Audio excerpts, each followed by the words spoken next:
Hello mga kababayan, magandang araw sa ating lahat. Kasama niyo po ngayon si Ka Eric sa isa na namang episode ng ating video talakayan at video analysis. Uy, maraming salamat ha. Natawid na po natin ang 88,000 subscribers sa ating Ka Eric Celis YouTube channel. Kaya siguro pinapansin na tayo ng NBI, minomonitor nila ang ating channel, ang ating video upload, at pati po ang ating Facebook account na Ka Eric Jeff Celis Facebook account, or Jeffrey Ka Eric Celis, Mga kababayan, utang na loob ko po sa inyo kung bakit lumalawak at patuloy na lumalago ang ating subscribers, followers sa ating YouTube, sa ating Facebook, sapagkat pinagkakatiwalaan niyo po ang ating mga pagbibigay ng pagpapaliwanag at mga pananaw. At kayo na rin po ang nagpo-promote ng ating mga video at nagkakaroon tayo ng maraming followers and subscribers. Kaya malaking tulong po malaking tulong po ang inyong pagsubaybay at pagtangkilik sa ating mga program. Of course, huwag po nating kalimutan, mayroon tayong tinatawag na Bigwas ng Agila program. Kasama ko po dyan si Dr. Lorraine Marie Badoy, matapang tagapagtanggol din po ng karapatan at kabutihan ng sambayan ng Pilipino. At mayroon din po kaming Facebook account or Facebook page, tsaka YouTube channel na Bigwas ng Agila. Marami din po kayong kapupulutan ng mga makabuluhang talakayan dyan sa aming mga videos na naka-post, naka-upload na sa Bigwas ng Agila YouTube channel and Facebook page. At ngayon po sa puntong ito, bibigyan natin ng karagdagang pagpapaliwanag at mga pananaw ang talaga namang sumambulat sa mundo ng politika.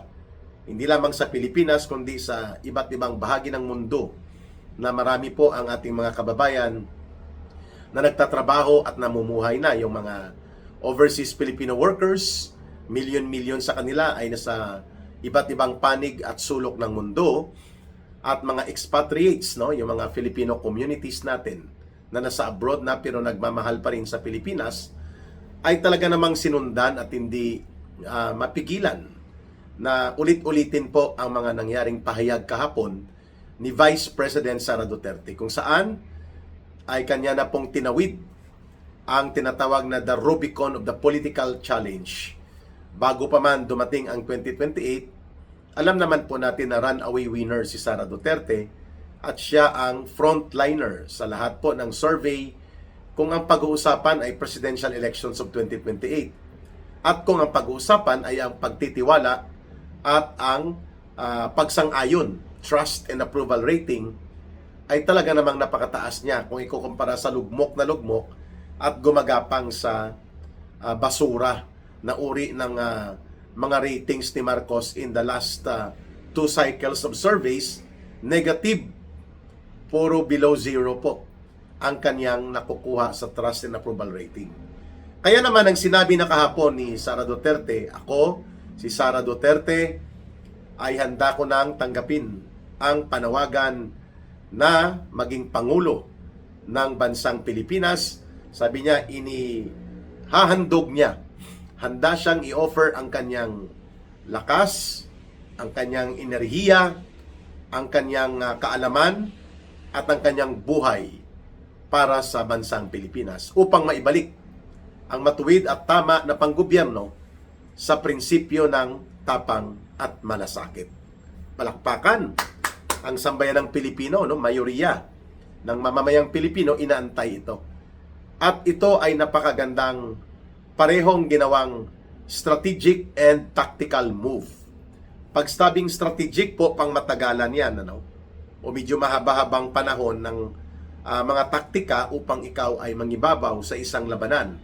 Ang taktika, yun naman po mga immediate na mga hakbang na ginawa mo upang ikaw ay magkaroon ng advantage. If the political battle is a battle arena, si Sara Duterte made a very sharp, tactical, and strategic maneuver kahapon sa larangan ng politika, sapagkat nagkaroon kaagad ng consolidating effect. Na-consolidate po ang mga political opposition at nagkaroon ng malinaw na leader, central figure, similar to what happened during the time of Marcos Sr. sa panahon ng kasagsagan ng pakikibaka sa kanyang diktadura, mayroong mga stand-out political opposition figures noon, no? Pero ang pinaka central figure noon bago siya ma-assassinate ay si dating senador Ninoy Aquino, na father ni Noynoy Aquino. At nang ma-assassinate si Ninoy Aquino, sumunod po ay ang kanyang asawa na dati sa sideline lang yan, ano?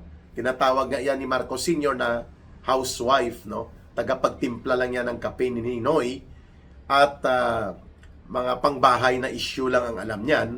Subalit, nang pinatay, na-assassinate si Ninoy Aquino, si Cory Aquino ay incidentally naging central political opposition figure sa paglaban sa diktadura ni Marcos Sr., lalo na in the last years, no? From mula 1985, 83, no? 84, 85, 86.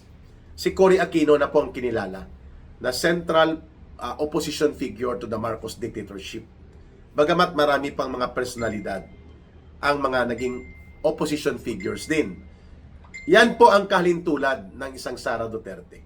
Bagamat si Pangulong Rodrigo Duterte ang kinikilala na inspirational and symbolic leader ng totoong oposisyon sa Pilipinas, nang indiniklara ni Sara Duterte kahapon na siya ay handa ng harapin ang anumang paghamon, di bali ng buhay man ay taya, upang maging Pangulo ng bansa at ibangon ang ating buong bansa, buong lipunan, at ibalik muli ang matagal nang inaasam-asam, no, sa loob ng 3 taon na muling manumbalik at mangibabaw ang tapang at malasakit na uri ng matuwid at mabuting pamamahala.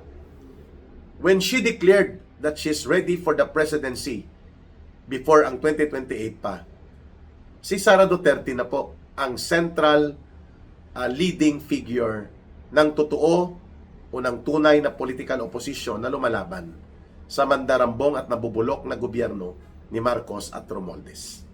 And that was a very sharp tactical and strategic maneuver, sapagkat nawindang bigla ang mga political enemies and evil forces na ginagamit ni Marcos, dahil hindi nila ini-expect na very positive ang pagtanggap ng mamamayang Pilipino.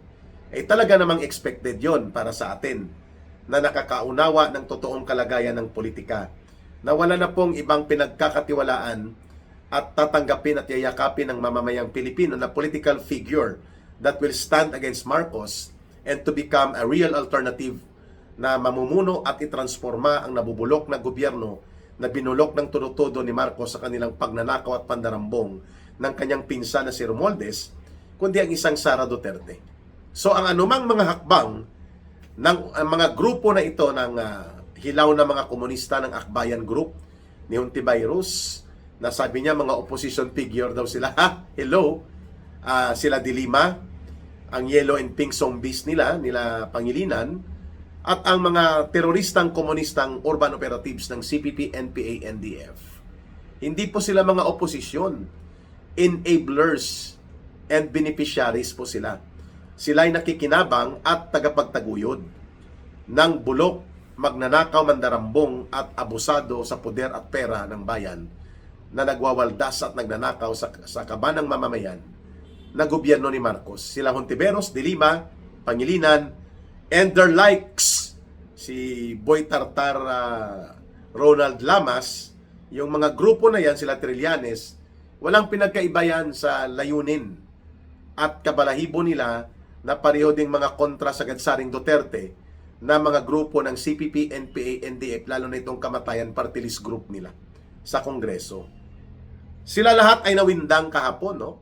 Sapagkat ang kanilang niluluto na impeachment operations part 2 laban kay Sara Duterte ay lalabas ngayon na ito ay bingatibong aksyon at walang katuturan sa sinasabi nilang anti-corruption purpose upang mapapanagot di umano ang Vice President sa paulit-ulit nilang issue sa confidential fund at iba pa. And by the way, ang confidential fund na ginamit ni Marcos, according to Adrian Bersamin, malihis lang ng konti, no? Kaya talakayin natin yan in the next episode ng video, talakayan natin. Aba, 500 million pong ginamit sa special operations.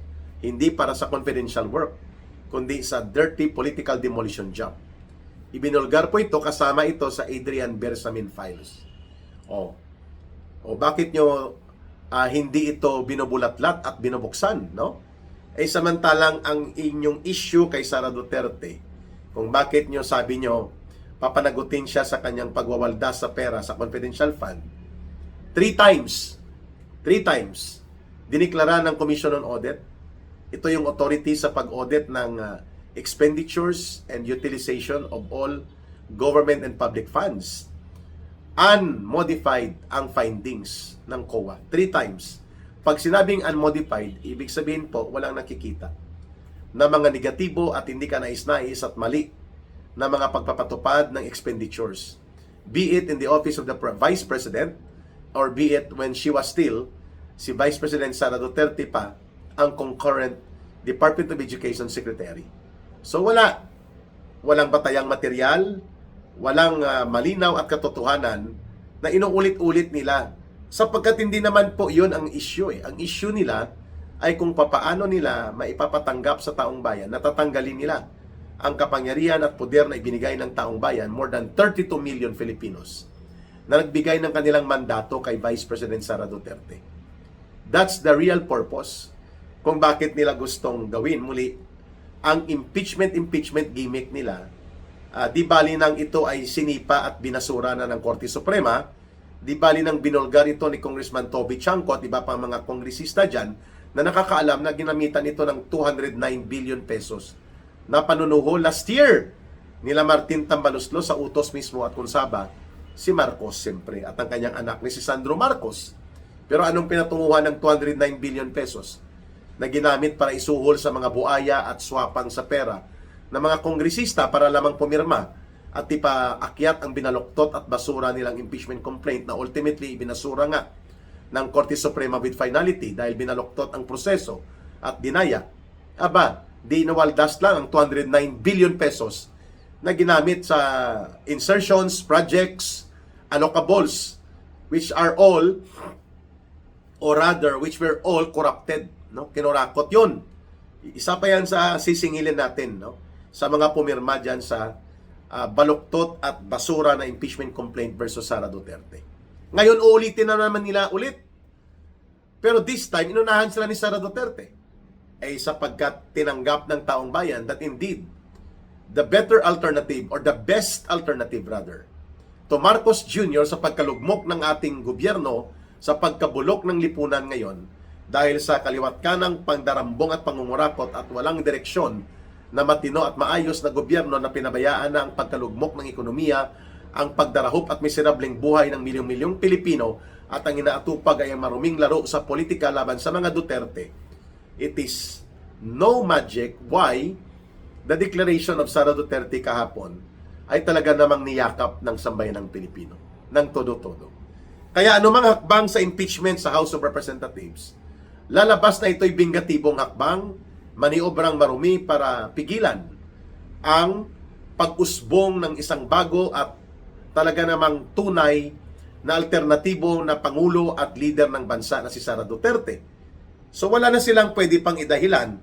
Kung ilusot man nila at ipilit, mamarkahan yan ng taong bayan na nais nilang pigilan ng House of Tambaloslos ni Romualdez at ni Marcos because they have the numbers ng mga kurakot at pipirma sila sa impeachment 2.0 ni Sara Duterte or Part 2. Pag akyat sa Senado, sigurado tayo na hindi ito makakakuha ng majority votes or 2/3 votes of 16, which is the required number by law. According to the Constitution, dapat magkaroon ng 16 senators out of the 24, yan ang 2/3, no? Regardless kung nandyan sa attendance si Bato de la Rosa, si Bongo, o kung wala man sila, hindi po yon ang bilangan. Ang bilangan ng 16 ay sa 24 po, ibabatay, ang 2/3. At mahirap nilang makukuha ang impeachment conviction ni Sara Duterte kahit palutuin nila ng panunuhol at pangbabraso sa House of Representatives. And that was a very sharp tactical maneuver of Sara Duterte.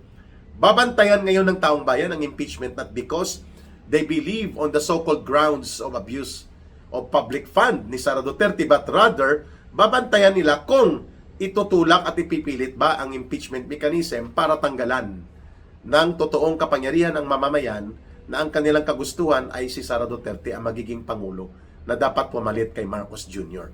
Ayan. Kaya malabo na makuha ang 16 senators na votes sapagkat mataas na yung 10 para bumoto na ipakonvict si Sara Duterte, no? Like Ping Lacson, Tito Soto at mga sip-sip nila. But for other senators, lalo na po yung mga kakandidato din sa 2028, mahirap po na mamarkahan ka ng sambayanang Pilipino ng mayoriya ng mamamayan na ikaw ay naging kasabwat ni Marcos at Romualdez para lusawin at lumpuin ang kagustuhan ng mamamayang Pilipino na it would be Sara Duterte who is going to be the next president. More deserving and better, far better, best pa nga na dapat pumalit kay Marcos Jr. Tapos tatanggalin nyo sa impeachment nyo na puro gimmick. Ayan.